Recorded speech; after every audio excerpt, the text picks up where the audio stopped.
5월 27일 말씀 묵상하겠습니다. 함께 기도하겠습니다.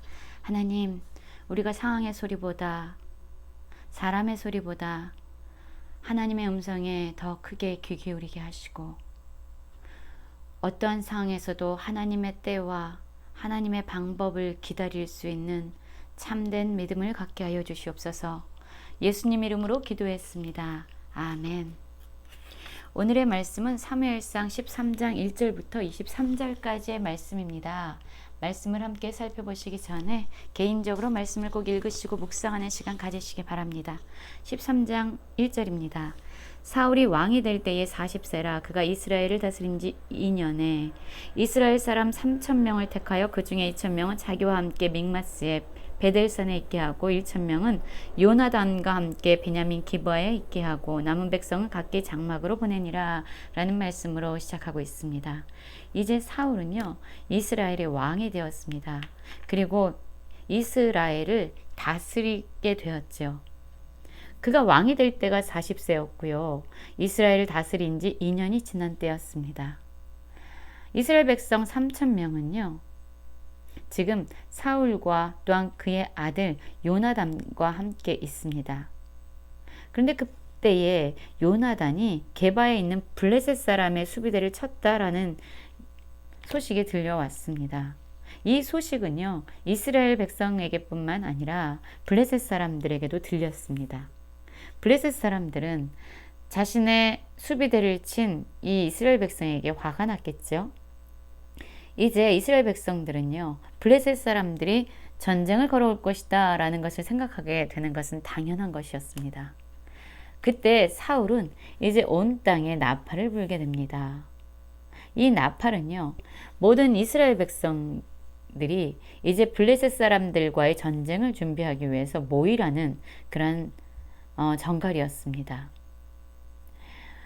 이 사울의 나팔을 듣고요 이스라엘 사람들이 사울이 블레셋 사람들의 수비대를 친 것과 또한 이스라엘이 블레셋 사람들의 미움을 받게 되었다 함을 듣고 이제 블레셋 사람들이 전쟁을 하기 위해서 오는 것을 대비하기 위해서 모여들게 됩니다. 백성들이 길갈에 모이게 되죠. 그리고 이제 그들의 왕인 사울을 따르게 됩니다. 이들의 예상과 동일하게 블레셋 사람들 역시요 이제 이스라엘 사람들과 싸우려고 모여들기 시작했습니다. 그런데 이 수는요 어마어마했어요. 블레셋 사람들이 이스라엘과 싸우려고 모였는데 병거가 3만 마병이 6천이었다라고 말하고 있습니다. 그들의 수는 너무나도 많아서 해변에 모래같이 많았다라고 이야기하고 있고 그들은 베다웬 동쪽 민막스에 진을 치고 있었다라고 말합니다. 지금 어마어마한 해변의 모래와 같은 블레셋 사람들이 이스라엘 사람들을 치기 위해서 진을 치고 있습니다. 이제 이스라엘 사람들이요 무엇을 보게 됩니까? 위급함을 보게 됐다라고 얘기해요. 보았다라고 이야기합니다. 무엇을요? 블레셋 사람들이 엄청난 군사들이 모여서 이스라엘 백성을 치려 하는 그런 위급함을 보게 되었다라고 말합니다. 이 위급함을 보게 되자 이들은 어떤 상황 가운데 놓여지게 되냐면요. 지금 상황이 어떨까요? 그들이 절박했다라고 말합니다. 절박했기 때문에 은밀한 곳과 웅덩이에 숨었다라고 얘기해요.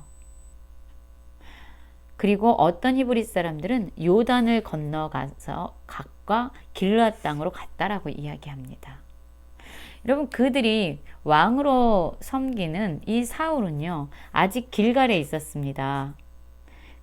그런데 이 사울과 함께 블레셋 사람들과 전투하러 모인 이스라엘 백성들은요 이 상황을 보고 이 위급함을 보고 절박한 가운데 두려움 가운데 떠는 가운데 은밀한 곳에 웅덩이에 숨기 시작했고요. 또 어떤 사람은 요단을 건너서 건너편 땅으로 도망갔습니다. 그리고 사울, 그들을 다스린 왕은 여전히 있지만 모든 백성들은 떨고 있었어요. 이런 상황 가운데 지금 사울은 머물고 있습니다. 사울 역시 이런 상황의 위급함 그리고 자신의 군사들이 흩어지는 걸 보면서 얼마나 두려웠을까요? 사울의 모습이 어떠한가 보면은요. 사울은 사무엘이 정한 기한대로 이레 동안 기다렸으나 사무엘이 길갈로 오지 아니하며 백성이 사울에게서 흩어지는지라. 사울이 이르되 번제와 화목제물을 이리로 가져오라 하여 번제를 드렸더니 번제 드리기를 마치자 사무엘이 온지라. 사울이 나가 문안하되 라고 말합니다. 여러분, 당시에 제사는요 오직 제사장들만 드릴 수 있었습니다. 그런데 지금 그래서 이 왕인 사울은요 사실 하나님께 제사를 드릴 수 있는 자격이 없는 사람이었어요. 기다려야 됐습니다. 이 전쟁의 주관자가 하나님이심을 인정하면서 하나님의 때를 기다려야만 했습니다. 하나님을 온전히 신뢰해야만 기다릴 수 있죠. 우리도 마찬가지죠. 누군가를 기다리고 있어요. 그런데 이 친구가 분명히 올 것이다 라고 믿는다면요. 우리는 몇 시간이고 기다릴 수 있습니다. 그러나 그 친구를 믿지 못하면은요. 우리는 조금이라도 기다릴 수 없지요. 사실 기다리는 거는요. 믿음이 있어야만 가능한 거예요. 그런데 지금 이 사울은요. 블레셋 사람들의 많은 숫자 그리고 흩어지는 자신의 군사들을 보자 너무나도 두려워서 사실 하나님을 기다리는 것이 그에게는 너무나도 어려운 일이 되어버렸습니다. 결국 기다릴 수 없었던 것은 하나님에 대한 신뢰가 없었던 것이고 이 전쟁을 하나님께서 앞장서 주셔야만 그들이 이길 수 있다라는 그러한 믿음도 사울에게는 없었던 것입니다. 오히려 사울은요. 하나님께 번제와 화목제를 드림으로 말미암아 흩어지는 백성들을 모아서 전쟁에 나가서 승리를 할 수 있지 않을까라는 그런 기대감을 가지고 있었던 거예요. 결국 번제는 하나님께 온전한 헌신의 의미로 드려진 것이 아니라 군사들을 흩어지지 못하도록 막는 그런 수단으로 전쟁에서 승리하고자 하는 자기의 욕망의 수단으로 이 번제가 이용되고 있는 것입니다. 근데 마침 번제를 드리기를 마치자 누가 옵니까? 사무엘이 오는 겁니다. 그리고 사무엘이 말한 거죠. 왕이 행한 것이 무엇이냐니 사울이 이르되 백성은 내게서 흩어지고 당신은 정한 날 오지 않고 블레셋 사람들은 mikmas에 모였음을 내가 보았으므로 라고 이야기해요. 무엇을 보았다고요? 상황들을 본 거예요. 백성이 나에게 흩어지는 상황, 사무엘이 오지 않는 것, 그리고 블레셋 사람들은 어마어마한 숫자가 mikmas에 모여 있는 것을 그가 보았다라고 얘기해요. 사실 믿음은요, 무엇을 보느냐에 따라서 좌우됩니다. 눈에 보이지 않지만 살아계신 하나님의 왕되심을, 그분의 주권을 보고 있다면 어떤 상황에서도 사실 잠잠할 수 있지만 지금 사울은요, 무엇을 보고 있냐면 눈에 보여지는 상황들, 흩어지는 사람들을 보고 있는 것이에요.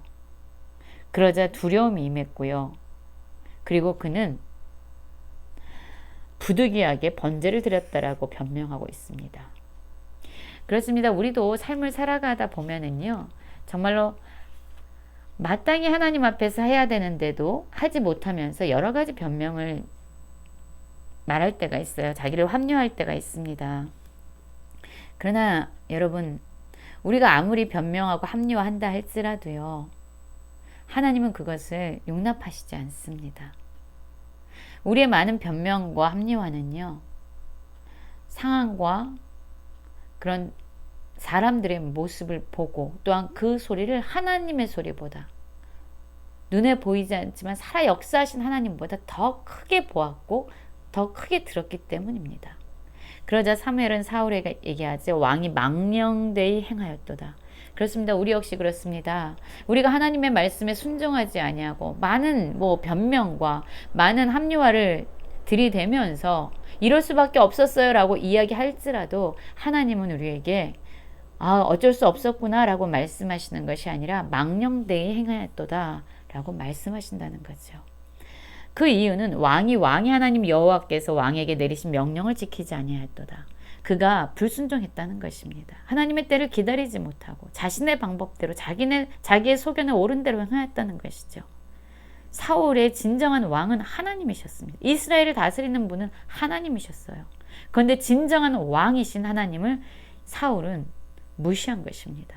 신뢰하지 못했던 것입니다. 그래서 하나님께서는 이스라엘 위에 왕의 나라를 영원히 세우셨거늘 지금은 왕의 나라가 길지 못할 것이다 라고 말씀하십니다. 왜냐하면 여호와께서 왕에게 명령하신 바를 왕이 지키지 아니하였으므로, 하나님의 말씀에 순종하지 않았기 때문에 많은 이유와 많은 합리화도 불순종에 대한 어떤 정말로 정당한 이유가 될 수 없다는 것이죠. 그래서 하나님이 이제 하나님의 마음에 맞는 사람을 구하여 하나님께서 그를 그의 백성의 지도자로 삼으셨다라고 말합니다. 하나님이 찾으시는 리더는요, 자기 힘을 의지하고 자기 사람들을 의지하고 자기 방법과 자기 소견에 옳은 대로 행하는 왕이 아닙니다. 그런 리더가 아니에요. 하나님은 하나님의 말씀에 온전히 순종해서 하나님의 뜻을 구하면서 하나님의 목적을 이루어가는, 그렇게 하나님께 겸손히 순종할 수 있는 리더를 구하십니다. 왜냐하면 그 나라가 하나님의 나라가 세워지고 있기 때문이에요. 그래서 사무엘은 일어나서 이제 길갈을 떠나서 베냐민 기브아로 돌아가고요. 사울이 이제 백성들을 수를 세어봅니다. 남아있는 백성이 얼마나 되는가 세어보니까요, 600명밖에 되지 않았습니다. 이 당시에는요, 사울과 사무엘은 여전히 베냐민 게바에 있고요. 블레셋 사람들은 이제 이 이스라엘 백성의 물건들을 약탈하기 위해서요, 그 진영에서 나와서 수알 땅과 또한 스보임 골짜기가 내려다 보이는 지역, 그리고 베토론 길을 향하게 됩니다. 이 당시에 이스라엘 백성들은요, 정말로 철을 다룰 수 있는 대장장이가 없었습니다. 그래서 그들의 무기도요, 변변하지 못했어요. 청동기의 시대를 살고 있었어요. 반면 블레셋 사람들의 무기는 대단했습니다. 그들은 철기 문화를 가지고 있었어요. 그래서 이스라엘 백성들은요, 농기구를 고치려고 할 때도 블레셋 사람들의 도움이 없으면 안 됐어요. 여러분 보십시오. 이렇게 전쟁에 임하는 무기조차도 이스라엘 백성들은요, 블레셋 사람들에게 비교할 것이 없었습니다. 사람 숫자도 그랬지요. 그렇기 때문에 이 전쟁은 하나님이 개입하지 않으면 절대로 승리할 수 없는 전쟁이었습니다. 그럼에도 불구하고 사울은 왕 대신 하나님을 거절하고 자기의 방법대로 전쟁을 밀어붙이고 있습니다. 얼마나 어리석습니까? 여러분, 하나님의 말씀에 순종하는 우리가 되기 원합니다. 많은 변명과 합리화 시키면서 상황이 이래서 사람들이 이렇게 원했기 때문에 라고 변명하는 자가 아니라, 그럼에도 불구하고 하나님의 음성을 먼저 듣고 하나님의 말씀에 순종하는 겸손한 모든 성도님을 되시길 간절히 기도합니다.